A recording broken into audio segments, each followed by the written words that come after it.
Hello friends, ఎలా ఉన్నారు? అంతా బాగున్నారు కదా?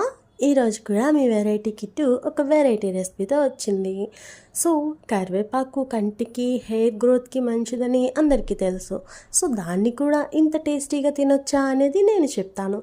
సో కరివేపాకు నిల్వ పచ్చడి రోజుకొక ముద్ద తిన్నా కూడా సూపర్గా ఉంటుంది. అలాగే మనకి ఆరోగ్యానికి కూడా చాలా మంచిది. సో ఫ్రెండ్స్, మరి ఇది ఎలా చేసుకోవాలి, మరి ఏ టిప్స్తో చేయాలి, మరి నిల్వ ఉండాలంటే ఏం చేయాలి అనేది వెరైటీ కిట్టు ఛానల్లో అప్లోడ్ చేశాను. ఒక్కసారి విజిట్ చేయండి అండ్ ఫాలో అయిపోయి చేసేయండి. సో ఫ్రెండ్స్,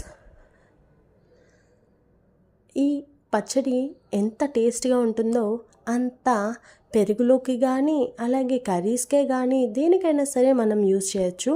అండ్ చాలా చాలా ఈజీ కూడా. రోజువారీ వాడే పచ్చళ్ళలో దీన్ని చేర్చుకుంటే చాలా బాగుంటుంది. So thank you for watching.